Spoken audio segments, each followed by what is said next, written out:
so much. So I'd like to thank the organizers for inviting me and giving an opportunity to speak on a couple things that are very close and dear to my heart. I, without a doubt, am a life learner, and that it is a never-ending journey. The desire to understand or to know and learn more, especially regarding issues that affect our people and the Arctic. And as a result, I spend quite a lot of time consuming both scientific information, whatever's been written about Inuit, and also to talking to Inuit and Inuit elders when I have that opportunity. It's, without a doubt, sometimes not easy to reconcile or understand when there is such diverging opinions on issues. And I come across that quite a lot, whether it's on issues regarding currently climate change, wildlife, such as polar bears, seals, food insecurity, poverty, just to name a few. The Arctic and Inuit, without a doubt, for, I guess, ever since we've actually been discovered, have actually been of immense interest to adventurers, explorers, researchers, and others. And as a result, it's not surprising that there's actually a lot of stuff written about Inuit and the Arctic, and that there continues to be a lot of interest and research being done in our homelands and regarding our people. When I read the invitation letter and some information about this conference and the program, a couple statements jumped out at me, and I wanted to speak to them before I got to the main focus of my presentation.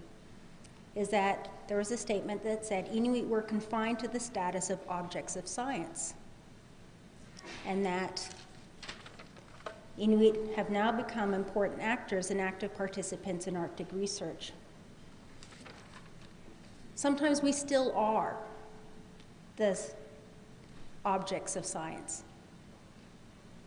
and sometimes necessarily so. As policy makers and decision makers, one of the things that's important is to try to make informed decisions. And that requires, as much as possible, having the best information at hand. Sometimes we need that science or that research done so we understand what the root causes are. This morning I was in a session, and I think Louis Toparczyk, brought the issue of why are so few Inuit men going on to post-secondary education?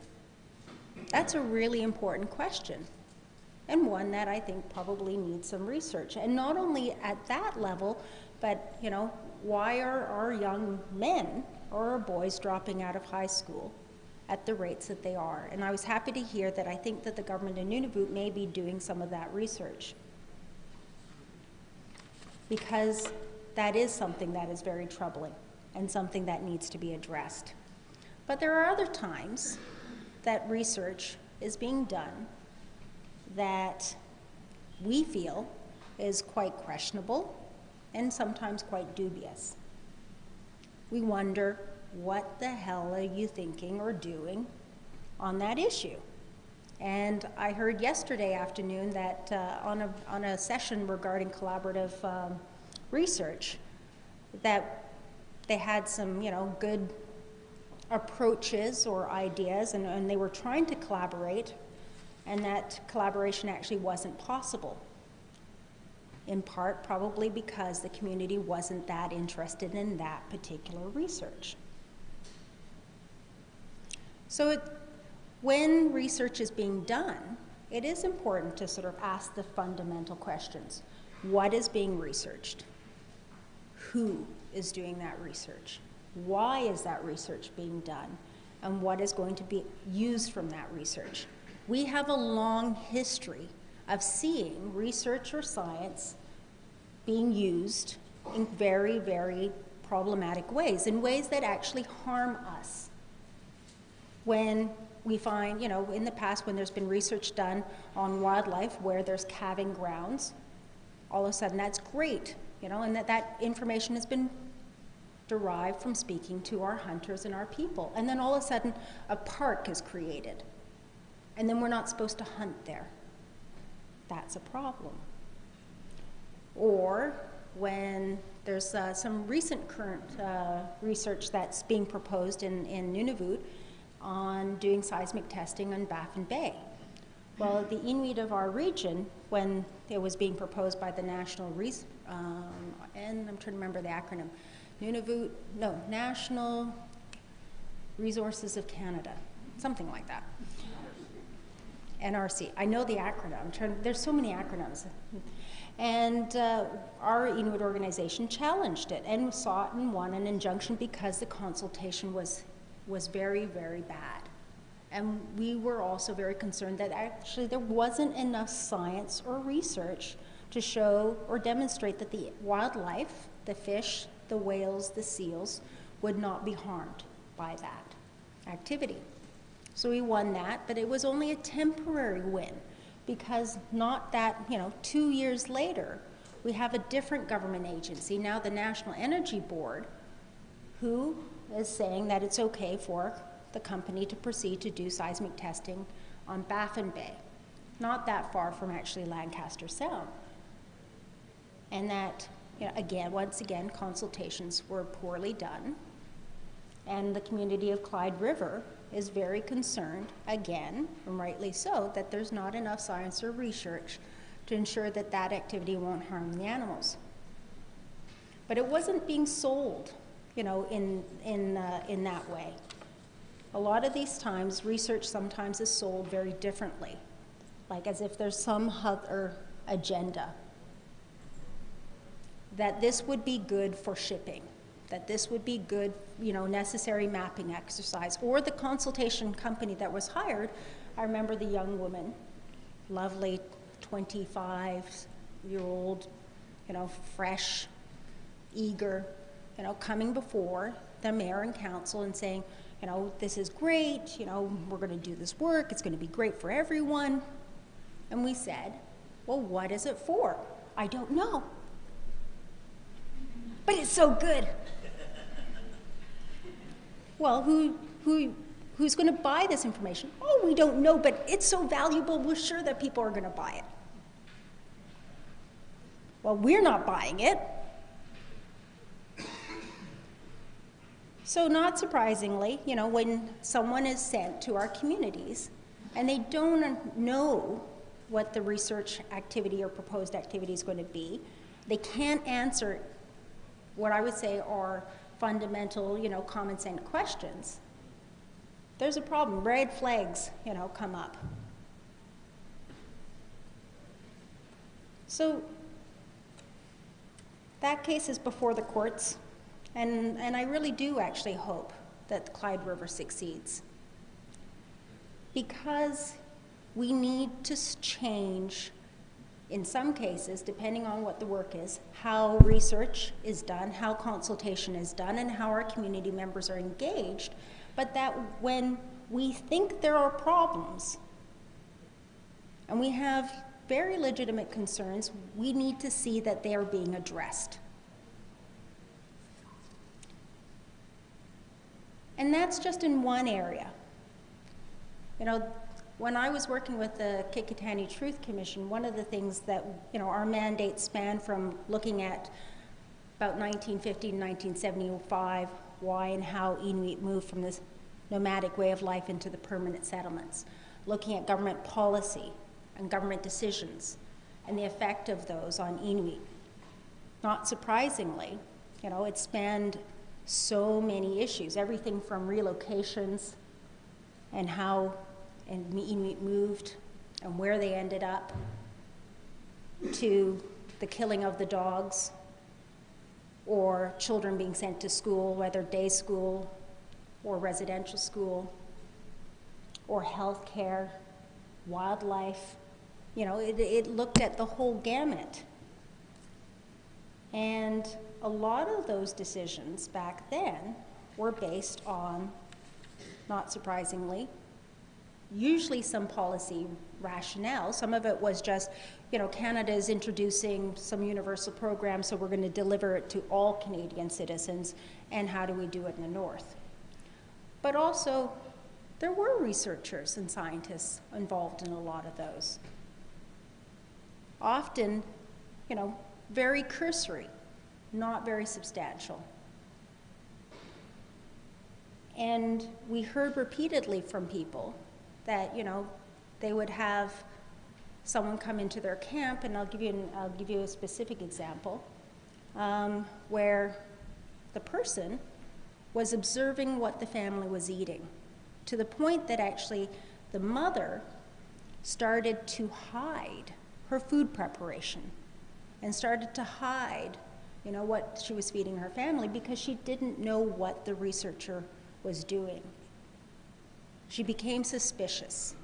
And irrespective of the fact that, I'm sure he tried to explain his research, and actually what his research was about, because the commission actually took that story and said, okay, well, what the hell was that? Let's go find out.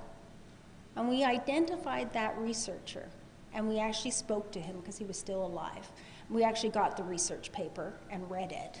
And we actually got it translated and gave it to the family, and said it was research about, how much food Inuit were consuming and how much energy they were expending and the correlation between the two.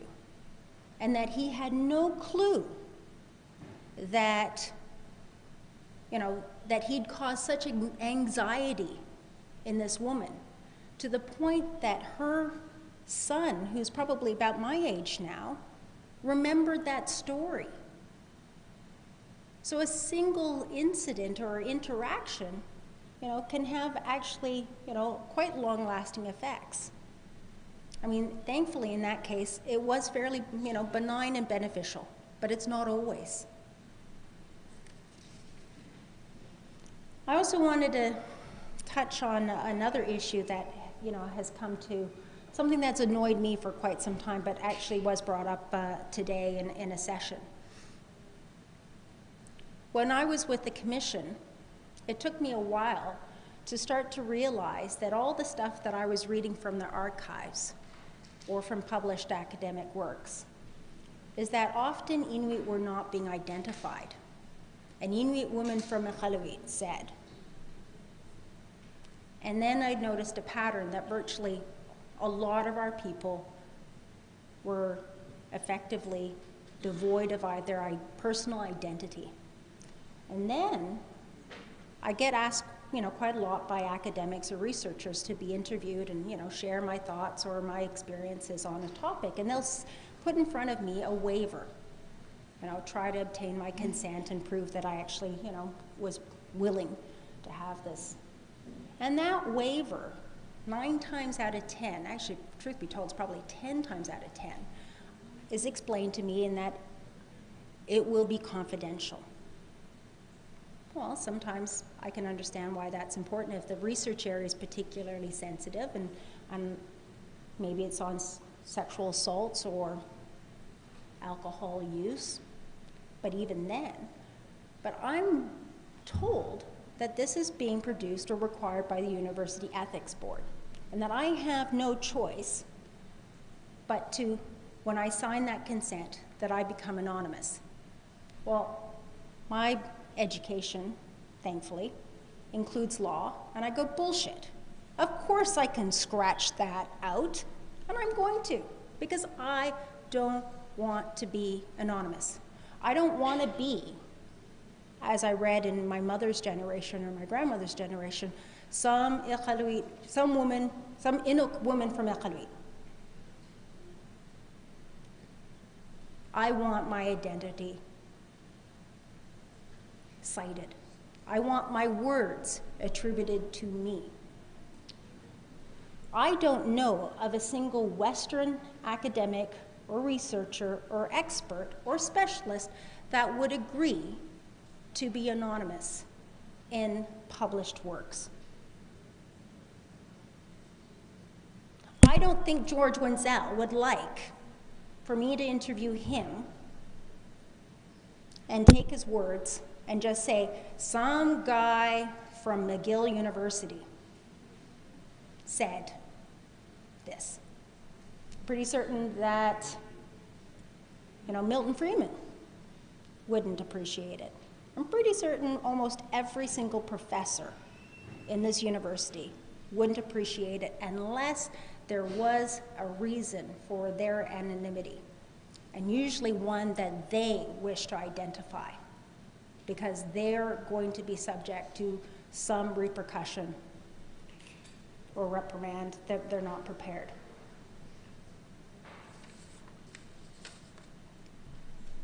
So I wanted to sort of get that out in the open first. As I said, to sort of address a couple things that came to my attention regarding what was either in the invitation or what I've observed in the last couple days. What I really came to talk to you about is that I really do think there is absolute value and benefit from as many different viewpoints and knowledge areas, from science to Inuit traditional knowledge or Indigenous knowledge, or whatever the field may be. And I've been fortunate enough, as my work with the Qikiqtani Truth Commission, to have, I think, one of the most collaborative efforts. The research that we did was in response to Inuit of my region saying, all this stuff happened to us. The dogs were killed. We were moved, not just the northern Quebec Inuit to high Arctic. There were a whole bunch of other relocations. There were promises made to us regarding housing. My family was sent down south for tuberculosis and never came home. And some ways, actually, we were really lucky that the government of Canada said that they refused to fund this commission. Because in the end, it meant that the Inuit organizations and our leaders said, well, you know what, we're going to do it for ourselves. And they found the money, and they appointed our commissioner, who was Inuk, Jim Igliorti, a Labrador, a Labradorian who had been a judge on the bench, I think, for 23 years by then, and had just retired. They had hired me as an Inuit executive director. I had an assistant, Joanna Siakumlik. We had the benefit of using or access to all our Inuit community liaison officers. We had a team of interpreters and translators. We had Inuit who were the videographers. And we did have non-Inuit as part of our team. They were our researchers, our historians, the man who created our database, thank God for databases, and we hired someone to help write some of the reports. But we framed our mandate. And actually, when I was asked to join, I said, this is amazing, this sounds so interesting, but I wasn't prepared to participate in the commission if they were only going to deal with two issues. If they were going to deal with the dogs and relocations. I said, having known what I known, I think this is bigger and they're all interconnected. And there was some concern that we were biting off too much, that we couldn't handle such a big mandate. And I said, yes, we can. I know we can. And thankfully, the board of directors said, sure, expand the mandate. We got to frame our process. That meant that we, as the team, okay, we know we have to go into the 13 communities. We have to do hearings. We looked at every model of the reconciliation commissions that had been before us, South Africa to ones in South America, Then the Truth and Reconciliation Commission, which actually had failed, it kind of was a phoenix, it had to rise again. And in the end, we actually sort of decided to frame our commission quite differently. We were not going to be adversarial. We were not going to have lawyers. And we did a whole bunch of things that the TRC did, which was, how do we make sure that people feel safe in sharing, what was going to be clearly some very painful and traumatic experiences. And because, even though we put those processes in place, I was quite surprised. The tone and the approach that we took, prepping ourselves to go into the community, how we always started our community visit with a feast the night before. We found country food, we shared it with the community, introduced ourselves, people got to know us beforehand.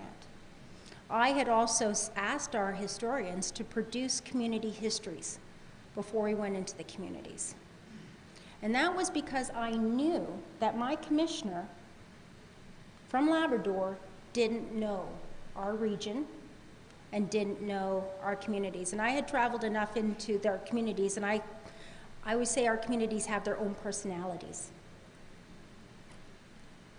And they very quickly produced, and it came from secondary sources, so it was like, okay, where were all the Inuit living before they moved into the settlement? Where was there an HBC post? Was there an RCMP station? Who were those employees? What was the geography of the region? What were, the main economic opportunities? Who were the big families? So when my commissioner and the team went in, we'd already had some foundational knowledge. We didn't go in cold. We didn't go in, not knowing anything. We still only knew very, very little. And because people, knew what we were doing, and we'd explain it again, when people testified before my commissioner, and he's the loveliest man ever. I hope if you ever get a chance to meet Jimmy Glerty, he's just so accepting and warm. And he said, "What do you want to tell me?" He didn't start off asking all these questions. When he asked questions, it was to clarify or validate. A few times, people would sometimes want questions just to kind of prompt, and he would say, "Could you tell me when you were born?" And sometimes for some of our elders, they actually don't really know when they were born, and he's like, "Okay, well, could you tell me, were your parents' first child? Were you your parents' third child?" And just kind of a conversation. And people then began to share. And as Robbie said, it was absolutely the most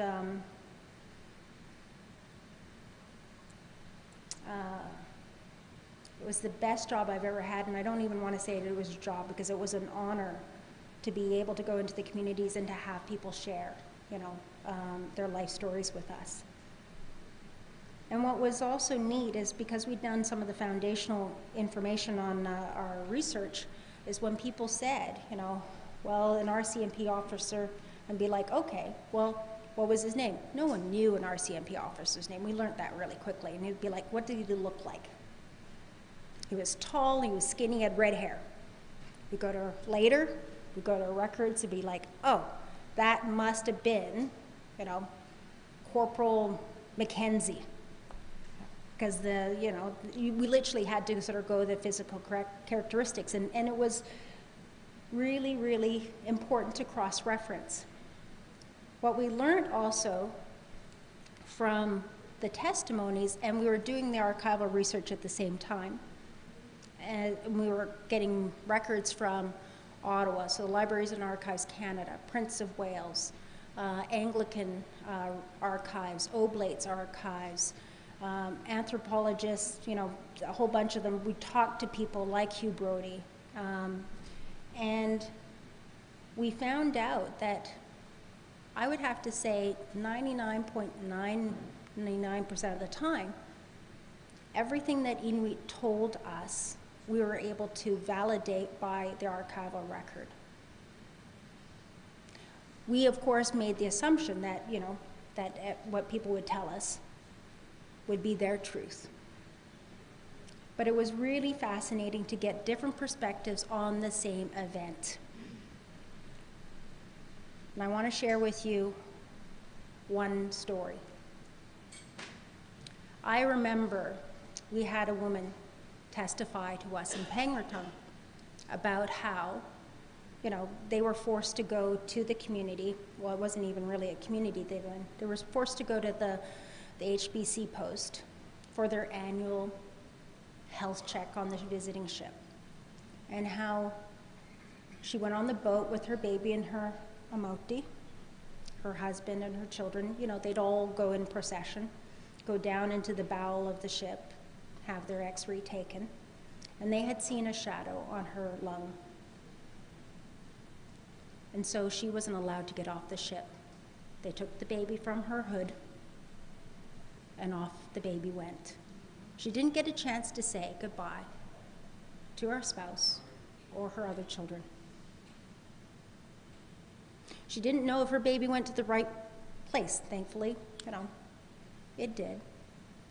But imagine that you're living a nomadic life and you lose your spouse, the mother of your children, and you don't know for how long. Or, in other cases, it could have been the husband or a child, but in this case, it was the mother. I cried a lot during the testimonies. I think we all did. Then we had the opportunity of meeting Walter Rudnicki. I think it was Walter, in Ottawa. And our commissioner interviewed non-Inuit as well. People who had been area administrators, government officials, RCMP officers. And I remember the commissioner saying, we understand, that you were having to implement these policies. And somehow my commissioner, talked about the health ship coming and how people were, torn from their families. And this man said, yeah. Because I think the commissioner even specifically, gave that example. And he's like, oh yeah, I remember that. But he said, but we had no choice.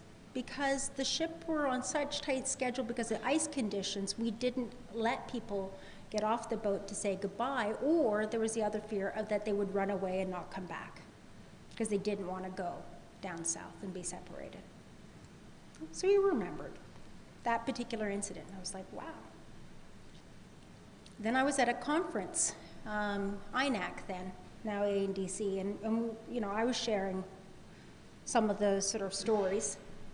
And the late Susan Scullion heard, my presentation.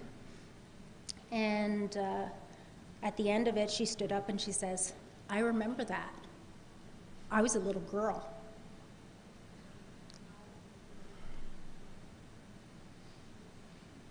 And she said, I remember the women kneeling on the shore, singing and praying. And I didn't know why. And I asked my mom, what are they doing? And she said, it's because some people get on that ship and they will be taken away and they don't know for how long or if they'll ever come back. Susan said, I remember that.